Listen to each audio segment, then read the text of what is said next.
Ok?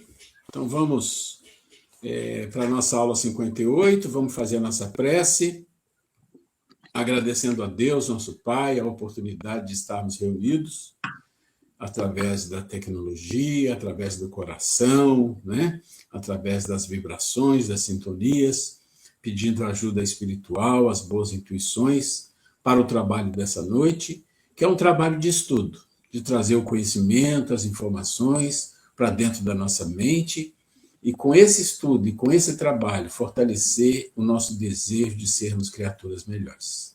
Então vamos agradecendo e pedindo a permissão para iniciar os trabalhos dessa noite. Graças a Deus. Muito bom. Nós estamos falando e terminando um assunto, né? E o assunto que nós estamos terminando é ideias inatas, que são as questões 218 a 217, né? 208 a 217, e nós estamos aqui na aula 58, tem mais 2 slides dessa questão para a gente entrar no assunto novo. Então, nós vamos continuar aqui com o mesmo assunto, das ideias inatas, tá? Então, a questão 220 diz assim: pode o espírito, mudando de corpo, perder algumas faculdades intelectuais? Deixa de ter, por exemplo, o gosto das artes? Então, o que está falando aqui é que está se juntando na pergunta a questão de espírito e corpo. E nós sabemos que são coisas muito diferentes, né? Espírito e corpo. E onde está guardadas as informações que são informações da inteligência, da evolução, da mente? Todo esse processo não é no corpo, nós sabemos disso.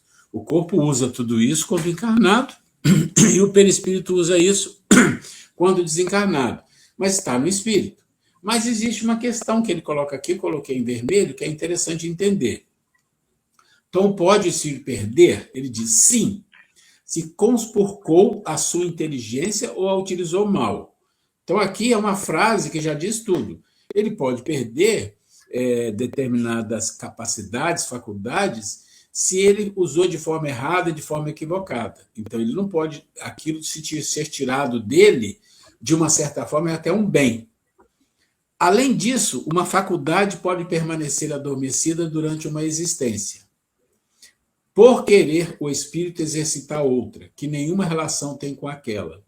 Fica, então, em estado latente para reaparecer mais tarde. Então, pronto. Aqui ele está colocando que pode acontecer 2 coisas, 3, né? Uma, aquilo que ele usou como uma faculdade e utilizou, né? Ele pode perder se ele fez aquilo de forma equivocada e errou. Então, ele não pode ir para aquela área mais. Aquela área vai ser colocado para ele outra vez, em outro momento, mas não nas próximas reencarnações. Ele tem que vencer uma dificuldade. Esse é um ponto. Agora, pode ficar adormecida se ele reencarnou com uma missão diferente, que precisa usar faculdades, capacidades diferentes daquela. Então, aquela não vai ser usada, ela vai ficar ali latente, vai ficar ali no arquivo, vamos falar assim, no inconsciente, porque ele precisa usar outros recursos para a nova encarnação. Ok, fica lá, mas ele não perde, né? E uma outra condição é que ele está fazendo uma atividade que não tem nada a ver com aquela. Se não tem nada a ver com aquela condição que ele adquiriu, que ele fez bem, que é um recurso que ele adquiriu espiritualmente, aquele recurso ele não vai perder, vai ficar lá. Só vamos falar assim, apagado quando a capacidade de armazenamento daquilo não foi exatamente concluída, porque usou mal. E aquilo que você usa mal, que você faz de forma equivocada, os vícios, tudo isso não vai para o espírito, gente. Isso não vai. O espírito é uma coisa que ninguém sabe o que é. A gente sabe que é uma centelha divina, mas a gente não tem o mínimo conhecimento do que é espírito. Se a gente estuda a doutrina espírita no capítulo 1, e nós estudamos, né? E tem as explicações lá do Miramês, ele deixa bem claro, algumas coisas ainda não é da nossa alçada. Entender espírito não é da nossa alçada. Mas uma coisa a gente sabe, que muitos dizem de uma forma diferente, mas dizem, olha, as doenças, os vícios são coisas de impureza. E impureza não vai ficar no espírito. O espírito é uma coisa, né, vamos dizer assim, uma coisa divina. A centelha divina é uma coisa, né, de luz. Então não vai ficar ali. Então ele perde, porque não amealhou nada, não fez crescimento nenhum, só foi ruim para ele, só prejudicou. Então, essas duas situações são importantes entender. Aquilo que nós adquirimos como uma capacidade, mas a gente usa mal, quer dizer, a gente não adquiriu, não entendeu a finalidade. Porque a finalidade das capacitações que nós temos na vida, das condições de aprender e ter uma capacitação, são finalidades para o crescimento espiritual, porque a parte física é um acessório. Ela existe em função da necessidade do espírito, através das relações humanas, aprender muita coisa. Só isso. Então, se nós viemos, encarnamos, usamos aquela capacitação de uma forma errada, que nós adquirimos e depois usamos errada, aquilo é uma perda, aquilo é uma coisa que não tem valor espiritual. Então, o espírito não guarda. Mas, se nós usamos de forma correta, aquilo trouxe um aprendizado, né? Porque pensa, o aprendizado verdadeiro é aquele que você adquirir a informação, adquire a orientação, a teoria e pratica.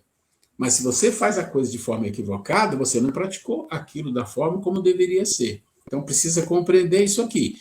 Então quer dizer que a gente pode perder algumas capacitações? Pode. Se a gente adquiriu uma capacitação para fazer uma coisa e fez outra. Então aquilo não serve como um caminho para nós continuarmos nele. Então muda o caminho. Mas o outro aspecto que acontece em maior condições, em mais quantidade de vezes, é aquela que você muda, né? Você era um professor, não, agora você vai ser médico. Pô, tem alguma coisa a ver, mas a maioria não tem. Não, agora você vai nascer lá no outro país, e lá você vai ser um mentor de um trabalho espiritual, ou o que for. Você vai ser um feirante, vai ser um banqueiro, muda completamente as coisas. Aquela outra capacidade fica em você adormecido. Isso é muito interessante. Eu li uma vez um livro, há muito tempo atrás, eu já procurei esse livro, mas nunca mais achei, muito interessante, de um rapaz que desencarna. Ele era um rapaz novo, tinha uma moto, desencarnou numa situação mais ou menos complicada, mas ele chegou lá no plano espiritual, e ele conta que quando ele chega no plano espiritual, ele chega numa praça muito grande, florida, e ele acha aquilo estranho, e de repente vem dentro dele um desejo imenso. Eu estou resumindo o máximo aqui, só para não gastar muito tempo. Um desejo imenso de cantar, e ele achou aquilo estranho, porque ele não era cantor. E ele começa a cantar, mas a voz dele era uma coisa assim, maravilhosa, e começa a chegar outros que eram amigos deles do passado e cantando. Então, aquilo era uma capacidade que ele tinha, que ele não usou na encarnação passada, porque a encarnação passada tinha outra finalidade, mas estava lá. E era um dom muito grande que ele tinha, né? E aí eu lembro desse livro e tenho uma tristeza de não lembrar e não achar mais esse livro para ler, mas pelo menos eu li uma vez, né? Vamos lá, interrompa quando quiser. Questão 221. Dever-se-ão atribuir a uma lembrança retrospectiva o sentimento instintivo que o homem, mesmo quando selvagem, possui da existência de Deus e o pressentimento da vida futura? Então, ele diz assim, que existe uma coisa instintiva, um sentimento, né, que o homem tem de algo maior, que nós falamos Deus, que outros falam, alguma coisa que não é só a parte física, que tem algo. É uma lembrança que ele conserva do que sabia como espírito antes de encarnar, mas o orgulho, a miúde, abafa esse sentimento.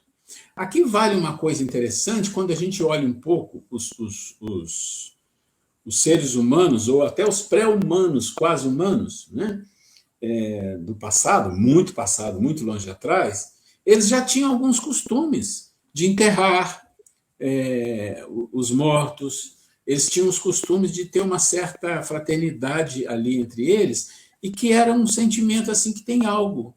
Estamos enterrando um corpo aqui, mas tem alguma coisa. Se nós pensarmos no Egito, as religiões xamânicas do passado, tudo isso era um culto de algo que eles não entendiam bem, mas eles cultuavam, que sabiam que tinha alguma coisa. Lá no passado, muito passado. Estamos falando aí dos pré-históricos, estamos falando de 500 mil, 400 mil anos atrás. Se falar dos mais organizados, vamos falar aí de 12, 15 mil anos atrás, Egito e outras coisas mais. Então, essa lembrança é uma coisa instintiva. Infelizmente, o que acontece no nosso mundo é que do século 18, acho que por aí, 18 para cá, depois que tiraram a questão dos reis que mandavam em tudo, que era rei porque Deus queria, aquelas histórias que a gente conhece, tirou isso, a ciência veio e os burgueses tomaram a conta da coisa. Aí é um pêndulo, né? Foi para o outro lado. Que outro lado que foi? Vamos tirar Deus da história. Aí nossa vida está complicada até hoje, né? Está complicada até hoje. Vamos um pouquinho mais. Serão devidas a essa mesma lembrança certas crenças relativas à doutrina espírita que se observa em todos os povos? Então, está falando, essas lembranças têm mesmo a ver com essa questão da própria doutrina espírita ou doutrinas que têm similaridades com questões reencarnacionistas, mundo espiritual, né, vendo o espírito, vendo essa coisa toda, né? Essa doutrina é tão antiga quanto o mundo. Tal o motivo porque em toda parte encontramos e que constitui prova de que é verdadeira. Então ele vai falando assim, olha, ela é muito antiga, essa doutrina de que existe coisas depois da morte e que existe um processo de mundo espiritual, não nesse sentido de uma vida espiritual, mas no sentido que tem o espírito, a alma, ela pode voltar. Então, assim, de uma certa forma, com outras maneiras de ver, ela sempre existiu. Conservando a intuição do seu estado de espírito, o espírito encarnado tem a consciência instintiva do mundo invisível. Mas os preconceitos bastas vezes falseiam essa ideia e a ignorância lhe mistura a superstição. E a gente tem que compreender que mesmo com o esquecimento do passado, nós somos espíritos que viemos do mundo espiritual, encarnamos, voltamos e fica nesse vai e vem aí por milênios, milhões, bilhões, né, que seja, não sei quanto tempo for. Só esse aspecto de que a gente vem para cá e quando chega aqui nós somos diferente do outro, que é diferente do outro lá e do outro também, só isso já chama uma atenção de qualquer um que pensa um pouquinho mais que algo veio de algum lugar com uma capacidade. O outro veio de algum lugar com outra capacidade. Quer dizer, esse é o Lé com Lé, Cré com Cré, o 2 mais 2 são 4 sempre. Né? Isso já dá uma certa intuição às criaturas que têm a vontade de querer entender as coisas com uma certa lógica, com uma certa ciência, que não são só pessoas, como diz o Platão, de opinião vulgar, né? Tem que ter uma opinião com os fatos, vai entender que realmente faz sentido ter um estudo que fale de nós como seres que vêm em processo de aprendizado não só dessa vida, mas de outras vidas. É disso mais ou menos que ele está falando aqui. E aqui nós vamos entrar já no item 5 do capítulo 5, que é uma questão única. É a questão 222. E essa questão não é uma questão exatamente, é um estudo. E eu peguei esse estudo, mas ele é importante para nós. Ele fala de algumas coisas básicas, mas isso é importante a gente entender, e é bem longo, a gente provavelmente vai ficar o resto da aula aqui, se der ainda, talvez nem dê, nessa questão. O que eu fiz? Ela na verdade, não é uma pergunta e resposta, elas são considerações sobre a pluralidade das existências, onde ele coloca prós e contras, coloca alguns pontos, e nós vamos começar a entrar nela. E vocês parem quando quiser, pergunte quando quiser, se tiver dúvidas, falar, isso aqui eu já tive dúvida, agora não tenho. Fiquem tranquilos, tá? Vamos lá. Então, nós estamos falando aqui da questão 222, e que está falando de quê? Está falando da pluralidade das existências. O que eu fiz, onde eu achei que é para chamar a atenção da gente, que a gente tem que observar, eu coloquei em vermelho, tá? Então, está dizendo assim, ó, não é novo, dizem alguns, o dogma da reencarnação. Ressuscitaram-no da doutrina de Pitágoras. Então, Pitágoras, para quem conhece um pouco da história grega, né, é bem antes de Sócrates. Tá? Pitágoras foi um dos primeiros, um dos pioneiros. Nunca dissemos ser de invenção moderna a doutrina espírita, constituindo uma lei da natureza. O espiritismo há de ter existido desde a origem dos tempos, e sempre nos esforçamos por demonstrar que dele se descobre sinais na antiguidade mais remota. Então ele estava dando uma informação, falou assim, olha, não vai falar que era espiritismo, doutrina espírita, filosofia, não, o nome não importa. mas que se falava com os mortos, que se falava com espíritos, que tinha as pitonisas, que viam coisas, que as pessoas falavam, assombração, que Moisés já tinha isso demais. Muito antes de Moisés já tinha isso. Então, existia uma relação do ser humano com o plano invisível? Sim, sempre existiu desde a Idade das Cavernas. Agora, esse tipo de relação e que se entendia disso, esquece. Aí não dá para a gente pensar. O que importa é nós, seres encarnados, sempre tivemos relação com o plano espiritual de um jeito ou de outro. Do nosso jeito ou do jeito deles, como foi. Tá? Isso que ele está colocando. Então, vamos lá. Pitágoras, como se sabe, não foi o autor do sistema da metempsicose. Então, a metempsicose, a gente sabe que é a teoria que existe um pouco na Índia, um pouco lá naquelas terras, né? Em que você pode reencarnar num bicho, num animal, numa borboleta, numa mosca, dependendo do que você fez. Se você foi uma pessoa muito ruim, que fez muita coisa errada, você volta no tempo e reencarna num animal. Essa é a teoria da metempsicose, que o Espiritismo diz, não, isso não existe. E na racionalidade você vê que não tem nenhum sentido uma coisa dessa, né? Então está dizendo que ele não foi o autor. Ele o colheu dos filósofos indianos e dos egípcios, que o tinha desde tempos imemoriais. A ideia da transmigração das almas formava, pois, uma crença disseminada, aceita pelos homens mais eminentes. Então, já disse que já tinha isso. A gente vê Platão falando do mundo das ilusões e o mundo da realidade, vê o Sócrates falando do Daimon, que comunicava com ele, e tem o Pitágoras, aí vai. Né? E isso nós estamos falando de um povo de uma determinada localidade. Se você for mais para o outro lado, para o leste, você vai pegar a Índia, vai pegar aquela... Ali é mais profundo, ali é um povo de capela, uma congregação de capela muito grande ali, de muitos espíritos que vieram, que tinha uma visão muito mais profunda sobre isso do jeito deles. Tá? De que modo adquiriram? Então, de onde veio isso? Ele está perguntando. Por uma revelação ou por intuição? E ele responde, ignorando. Seja, porém, como for, o que não padece dúvida é que uma ideia não atravessa séculos e séculos, nem séculos. Alguém? Alguém quer falar aí? Então vamos. Então ele está dizendo, uma ideia não atravessa séculos e séculos, nem consegue impor-se à inteligência. Gente, tem alguém com o microfone aberto? Se não quiser falar, tem que fechar o microfone. Ok?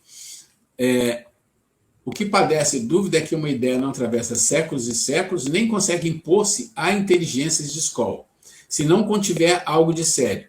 Assim, a ancianidade dessa doutrina, em vez de ser uma objeção, seria a prova a seu favor. Então, aqui, todo o processo aqui está colocando assim, olha, essa ideia é antiga, ele está dando alguns exemplos de Pitágoras, está falando da época passada, está falando dos egípcios, dos indianos, e está colocando assim, se isso vem de um jeito ou de outro, há milhares de anos sendo discutido, falado, e por seres de nível evolutivo intelectual grande, significa que tem coisa aí.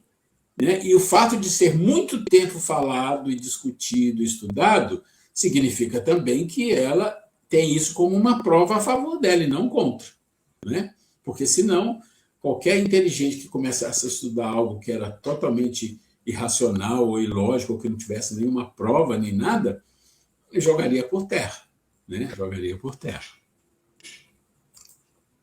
Contudo, entre a mentempsicose dos antigos e a moderna doutrina da reencarnação, há, como também se sabe, profunda diferença, assinalada pelo fato de os espíritos rejeitarem de maneira absoluta a transmigração da alma do homem para os animais reciprocamente. Então, ele está aqui dando o checkmate naquilo que foi falado logo atrás ali, né, das possibilidades, ele fala, não tem.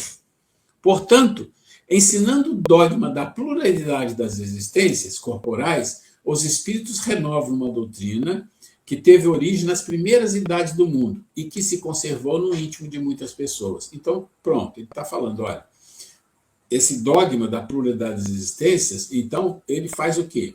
Ele está trazendo à tona para o mundo ocidental, para as pessoas que estudam a questão da doutrina espírita, algo que existia lá no passado, no íntimo das pessoas, né? Mas já existia lá no passado e está retomando. Isso é muito interessante, porque se você pensar que a doutrina espírita começa lá no século XVIII, e que um pouquinho antes do século XVIII o mundo dá uma guinada, depois da queda dos reis absolutistas, né, e entrada dos burgueses, dá uma guinada muito complicada, mas o que acontece? Entra a doutrina espírita, como se fosse assim, ressuscitando informações, teorias, para que o mundo pudesse absorver a maneira de ver a vida espiritual, a vida de relação, de forma diferente. E é o que está acontecendo. A disseminação do espiritismo está muito grande no Brasil.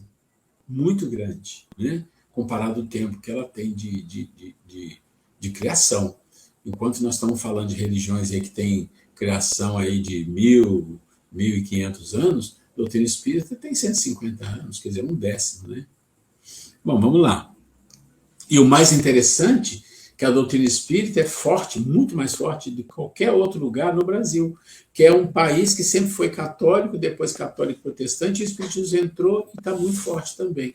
Então, isso é uma coisa importante, de saber que as pessoas buscam as informações, não só informações dogmáticas, mas informações com respaldo, com conhecimento de causa, porquê das coisas, né?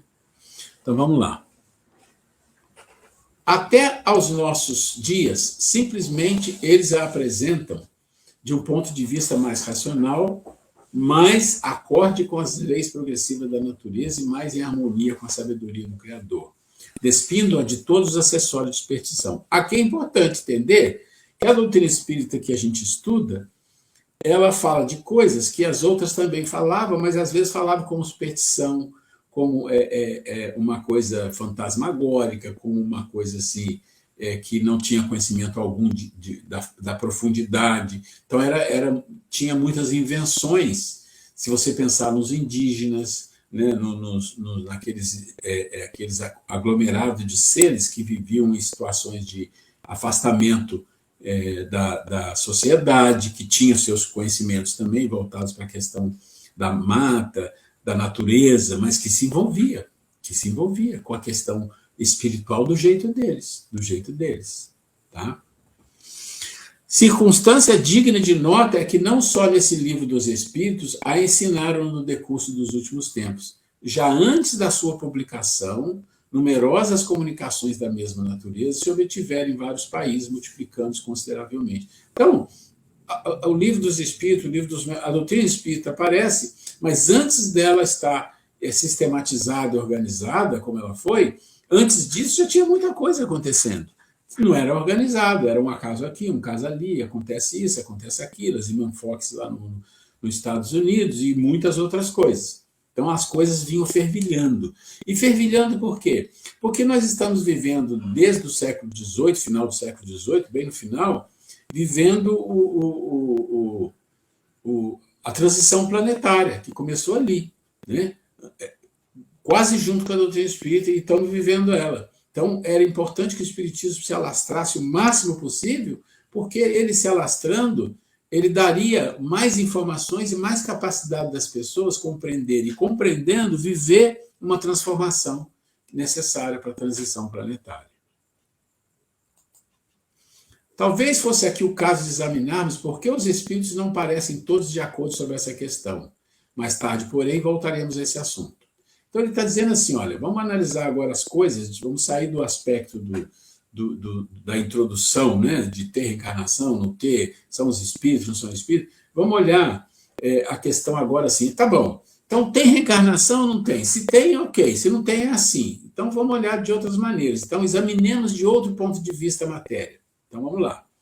E abstraindo de qualquer intervenção dos espíritos. Então, vamos dizer que não tem intervenção nenhuma espiritual. Deixemos-los de lado por enquanto. Suponhamos que essa teoria nada tem a ver com eles. Suponhamos mesmo que jamais se haja cogitado de espíritos. Coloquemo-nos momentaneamente num terreno neutro, admitindo o mesmo grau de probabilidade para ambas hipóteses, isto é, a da pluralidade e da unicidade. Então, assim, as vidas são plurais, ou seja, reencarnações. Não, é uma única vida, você nasce, cresce, morre, você vai para o céu, vai para o inferno e acabou, não tem mais vida, você fica esperando o julgamento, né? Mais ou menos assim. Então, a unicidade da existência corpórea, vejamos para que lado a razão e o nosso próprio interesse nos farão pender. Então, vamos ver. Certas pessoas repelem a ideia da reencarnação pelo só motivo de ela não lhes convir.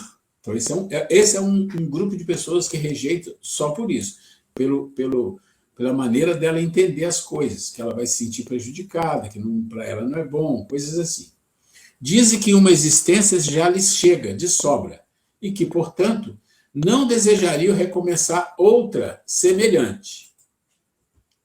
De alguns, sabemos que saltam em fúria só o pensarem que tenham de voltar à Terra. Tem esses também. Ah, não, tem reencarnação, você vai voltar e olha coisas que você fez, olha que a pessoa já entra em parafuso. Perguntar-lhe-nos apenas se imagina que Deus lhes pediu o parecer ou consultou os gostos para regular o universo. Então, o homem querendo medir Deus, né? Já viu aquela história? Por que Deus concede? Por que Deus deixa isso acontecer? Por que Deus deixou a criança? Porque você está pedindo contas a Deus. Tem noção? As pessoas perdem a noção até do que seria Deus. Perde noção, não tem ideia, né? Uma de duas. Ou a reencarnação existe ou não existe. Se existe, nada importe que os contrarie. Terão que a sofrer, sem que para isso lhes peça a Deus permissão. É claro, como é que Deus vai pedir permissão para alguém? Afiguram-se os que assim falam um doente a dizer: sofri hoje bastante. Então ele está fazendo a comparação com uma pessoa doente. Sofri hoje bastante. Não quero sofrer mais amanhã. Qualquer que seja o seu mau humor, não terá por isso que sofrer menos no dia seguinte, nem nos que se sucederem, até que se ache curado. Pronto. Não adianta reclamar, espernear, só vai piorar. Já viu aquela história? Se você tem uma dor e você sofre, você lamenta, você só piora. A dor não passa, o sofrimento não passa e não adianta nada. Como você lamentou, como você ficou reclamando, você perdeu a oportunidade de aliviar o seu sofrimento e aprender com a dor. Você não aprende com a dor, né? E assim você vai continuar sofrendo, né? É aquilo que eu já falei, né? Da casca, né? Do Khalil Gibran. A dor é a casca que se quebra para você olhar dentro e ver a compreensão. É exatamente isso. Essa é a maneira mais linda de falar. Ou seja, a dor é algo que deveria quebrar a casca da sua consciência e te mostrar, olha, você está tendo essa dor porque olha o que você fez, olha o que você deixou de fazer, olha para dentro de você, veja onde está o problema. Só que isso é só para espírito um pouco mais maduro, não é espírito de expiação em provas. A gente ainda tem relutância de ter esse tipo de comportamento, mas temos que aprender, né?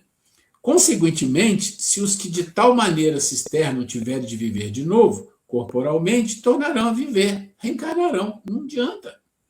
Nada lhes adiantará rebelarem-se, quais crianças que não querem ir para o colégio ou condenados para a prisão. Passarão pelo que têm de passar. São demasiado pueris semelhantes objeções para merecer um exame mais sério.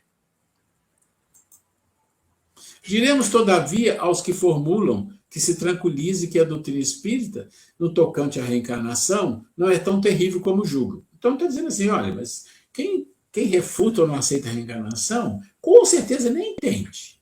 Nem sabe o que é exatamente, não estudou, não conhece. Você vê que nós somos espíritas há tantos anos, a gente estuda tantos livros, e a gente, às vezes, se envolve numas como é que a gente vai dizer assim, dúvidas, que a gente fala, nossa, mas eu já estudei isso tanto, ainda tenho essa dúvida. É a quantidade de informação e de coisas que eles nos falam, e de um monte de coisas que eles dizem que não podem falar, que são as verdades, né? São as verdades.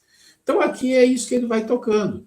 Que, olha, você vai ser feliz ou não vai ser feliz, dependendo do que você fizer, dependendo de onde está a sua consciência. Então, vamos ver aqui, ó.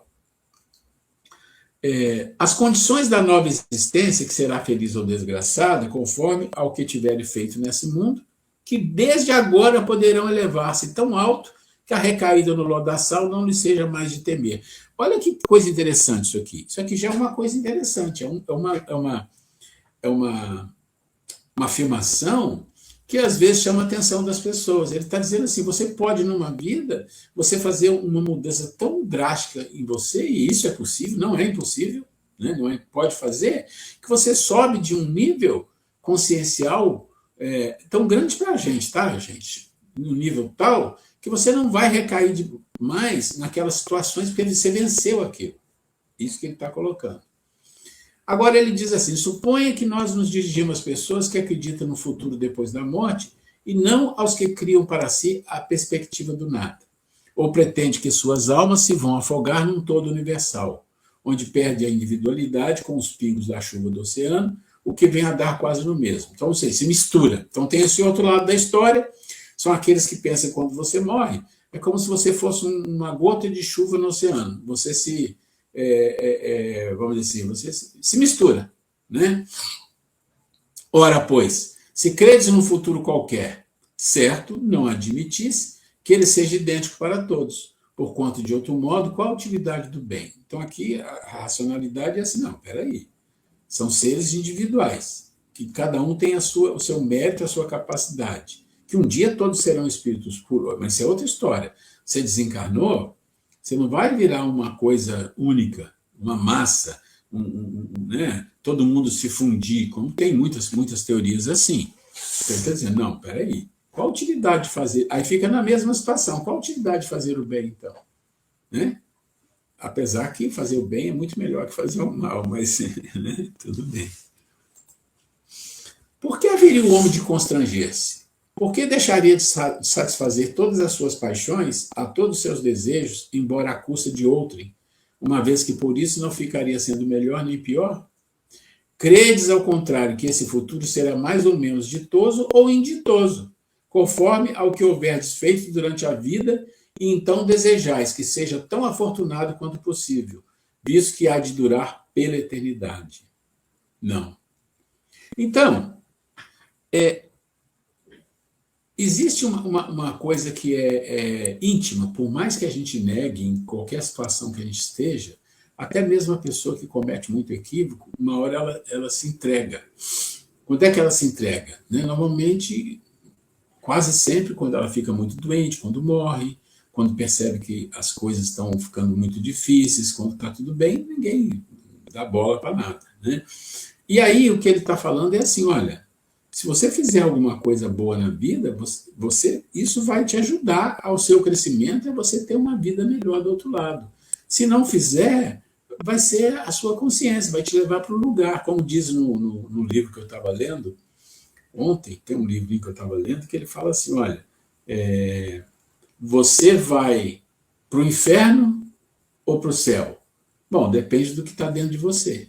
Se o que você construiu dentro de você é um inferno, você vai para o inferno. Se você construiu um céu, vai para o céu. Quer dizer, no termo de A e B, só existe preto e branco, mas tem uma escala aí do lado. Mas só para mostrar. Tudo depende do que está dentro da gente. E quando a gente estuda a doutrina espírita e trabalha no espiritismo, queira ou não queira, a nossa consciência está sempre nos instigando com alguma coisa. Sempre tem alguma coisa. E essa alguma coisa, o fato da gente evoluir não quer dizer que vai melhorar, não. Vai instigar mais e cada vez mais. É como se fosse assim um cordão desafinado, um violão desafinado. Você vem, afina, mas você não sabe muito bem, mas também as pessoas não entendem muito de música, você toca ali. Desafinou, você afina do seu jeito. Mas para um nível mais seleto, tem que afinar diferente. Para um nível maior, e assim vai. Quer dizer, você está afinado com a lei divina, depende do seu processo de evolução, claro, você vai ser cobrado por aí. Mas, na medida que você evolui, esse órgão de instrumentação da música que você vai cantar espiritual vai ser muito mais complicado, mais complexo, muito mais refinado. Então, a gente não pode pensar, nós vamos descansar. Não, ninguém vai descansar nada. A gente descansa aqui na Terra. É aqui que a gente descansa por tudo que tem, né? Vamos um pouquinho. Quereis mudar um deles a vossa posição? Certamente respondereis. O que devemos fazer? Então, você quer mudar? Não, então eu não quero pensar que vai ter esse sofrimento, eu quero mudar, eu quero ser melhor, eu quero fazer uma coisa diferente. E aí? Aí, o que você deve fazer? Ele diz assim, quase nada.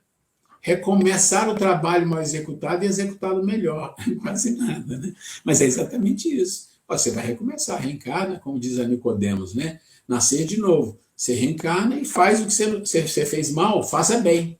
Basicamente é isso. Enquanto você não fizer bem, você não muda.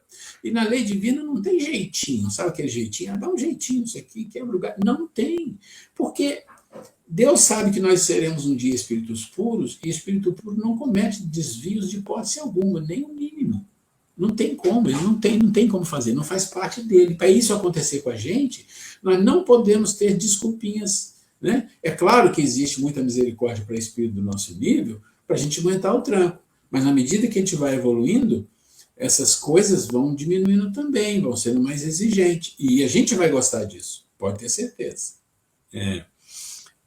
Vamos ver aqui. Ó. Façamos outra comparação mais prosaica. Figuremos que um homem que, sem ter chegado à miséria extrema, sofre, no entanto, privações por escassez de recursos, viesse a dizer: aqui está uma riqueza durante um minuto. Então está aqui uma riqueza durante um minuto, alguém está falando para ele. Fosse ele o mais preguiçoso da terra, que sem hesitar diria: trabalhemos 1 minuto, 2 minutos, 1 hora, 1 dia, se for preciso. Que importa isso, desde que me leve a acabar com meus dias na fartura? Então, ele está dando exemplo assim, ó, o homem vive na miséria quase absoluta. Então você diz, ok, vou te dar a riqueza e você precisa fazer um trabalho, você é muito preguiçoso, eu quero 1 minuto bem feito do seu trabalho para me te dar essa riqueza. O que ele disse para você? Não, 1 minuto, 1 hora, 2 horas, 1 dia, um tempão, eu faço para ter essa riqueza. Tá? Aí a comparação é assim, ora, que é a duração da vida corpórea em confronto com a eternidade? Menos que 1 minuto, menos que 1 segundo. Então ele está botando a culpa na gente assim, no sentido assim, de responsabilidade. Olha, a responsabilidade é de vocês têm uma vida. É claro que a maioria de nós não tem mais uma, tem mais meia, mais 1/4, mais 1/3, sei lá. Então tenta fazer o seu melhor, porque isso vai te dar uma capacitação de uma vida do outro lado diferente. Então isso é importante compreender. Tá? É muito importante entender isso aqui. Eu não vou seguir mais, porque essa questão, ainda, eu falei que ela leva um tempo, porque ela é uma são considerações, tá vendo? Tem muita coisinha aqui. Aí eu queria fazer o seguinte, antes da gente seguir, porque ele vai tocando nessa toada, para a gente entender essas questões do processos de evolução espiritual, dos processos de reencarnação, das pluralidades das existências. Se alguém tem perguntas, se alguém tem questionamentos, se alguém quer comentar alguma coisa, a gente tem alguns minutos. Então nós vamos ficar por aqui. Muito longe do notebook, deixa eu ir mais perto. Deixa eu ir mais perto do microfone aqui, senão não ouve a pergunta. Está ouvindo ou não? Ouve bem? Estou ouvindo muito. Não, estou ouvindo bem. Ah, então tá. Na parte de reencarnação, independente da religião de quem desencarnou, ele sendo católico, protestante, ateu, vai chegar um momento que desencarnou, ele vai ter que encarnar novamente. Nesse momento, ele vai ter ciência de que ela realmente existe. Ou ele é uma reencarnação compulsória. Por exemplo, do ateu. Ele vai reencarnar de boa, ele vai ter ciência e aprender isso na espiritualidade, ou ele vai ter uma reencarnação compulsória? Vou fazer uma análise superficial, porque é muito complexo isso. Não é simples. Cada caso é muito assim. Mas analisando o que a gente já leu, primeira coisa, a gente precisa entender assim. A religião, se você acredita na reencarnação ou não acredita, qualquer filosofia religiosa, isso tudo é informação. Tá? O que conta é outra coisa. O que conta é o que você faz, consciencialmente e no seu coração. Isso é que vale. Fora disso, tanto é que eu e a igreja a gente estuda um pouco Eurípides, a gente já fez alguns trabalhos de curso de Eurípides Barçanufo, e ele é o responsável pelo Hospital Esperança, que não é um hospital, é uma cidade no plano espiritual, e lá ele cuida de desencarnados e uma grande quantidade imensa de espíritas, presidentes de casas espíritas estão lá. Aí eu digo assim, bom, então é exatamente isso. Um monte de conhecimento, mas não usou ou fez alguma coisa muito grave. Essas coisas que a gente sabe. Então esse não é o ponto mais importante. O ponto importante é que você pensa assim, a pessoa é ateu. Mas será que é ateu mesmo? A gente não sabe o que está lá dentro da pessoa. A pessoa decidiu falar que é ateu, que é bonito, que é da boa. Não sei, decidiu. Chega lá no plano espiritual, ele começa a ver as coisas, já mudou. Puf! Agora, e se for um ateu convicto, vai ter muita dificuldade, mas ele vai ter que jogar o boné. Não tem jeito. Não tem jeito. Porque, vou falar com você, vai reencarnar, é assim, assim, assim, você já foi assim, você já fez isso. Isso não tem opção. Você está vendo o rio passando ali, como é que você vai falar? Não, não tem rio ali. Só se você for louco. Né? Então, acho assim, vai ter um processo de adaptação, porque a reencarnação compulsória que a gente estuda, que normalmente são espíritos muito, muito difíceis, que não tem nem como conversar ou discutir muito com eles. Eles têm que vir, têm que vir. E vem, compulsoriamente, sem muito planejamento. O planejamento é feito e ele engole o planejamento e vai. Não tem opção. Porque se depender do livre-arbítrio dele, ele não vem de jeito nenhum, ele quer ficar lá onde ele está. Mas fora isso, o fato de ter religião A, B, C, acreditar ou não acreditar, isso não traz efeito de reencarnação compulsória. Teoricamente, não. Então, eles vão ser conversados e vai ver, não tem como. Imagina, você sabe que morreu, sabe. Então, o que você está fazendo aqui? Ah, mas então é assim que é, tá bom? Então, agora você vai voltar, reencarnar. E não tem, por mais que a pessoa seja, como é que vamos dizer assim, descrente, ele não tem como negar as evidências. Agora, pode chegar no nível extremo, que aí eu diria para você assim, isso é uma opinião, não é algo que eu aprendi. De ter um ateu que não aceita nada de jeito nenhum, e olha, mas ele tem que reencarnar e não está aceitando, ok, então você tem que ser compulsório. Não acho que isso aconteça, porque o fato de ser ateu, ele tem muitas convicções. E muitas convicções dele, em geral, são científicas. Quando ele chega numa situação dessa, a ciência dele, opa, tem uma coisa aqui além. Não tem, eu acho muito difícil alguém não chegar numa certa conclusão. É isso que eu penso, tá? É verdade.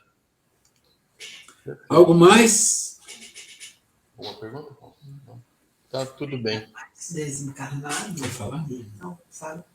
Tá, mas a pessoa desencarnada, Pode ser. ela vê que continua. Sim, é o que eu falei. A Grace está comentando aqui, eu falei exatamente isso. Ele está desencarnado, naquele momento que ele desencarnou e vai, ele ainda está confuso. Mas na hora que ele é acolhido, que existe um trabalho, ele vai perceber, pera, mas eu já morri mesmo, o que eu estou fazendo aqui? Pô, então tem coisas que eu não sabia, tem um monte de coisas que eu não sabia, e começa a explicar para a pessoa.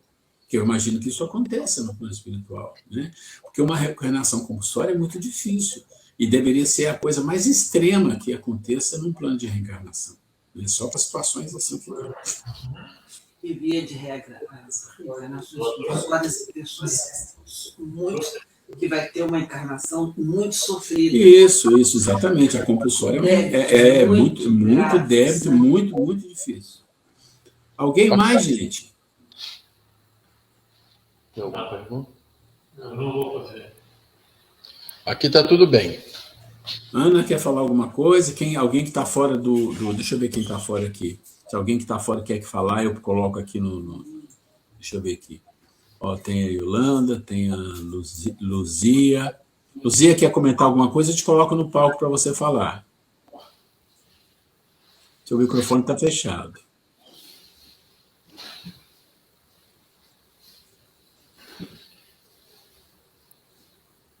Yara. Yolanda quer falar alguma coisa? Ok. Então, nós vamos fazer a nossa prece de encerramento. Vamos fazer a nossa prece de encerramento, já vamos parar a nossa transmissão. Então, vamos aqui agradecer a Deus, nosso Pai, por essa oportunidade, desse processo de aprendizado que nós vamos fazendo aos poucos, né? Porque a doutrina espírita é algo complexo, é algo muito maravilhoso, é algo que temos que fazer com calma para aprender realmente. Às vezes a gente passa muitas vezes por um livro e muitas vezes que a gente volta, a gente vê coisas que a gente não tinha compreendido. É assim que funciona mesmo. É complexa e é maravilhosa também.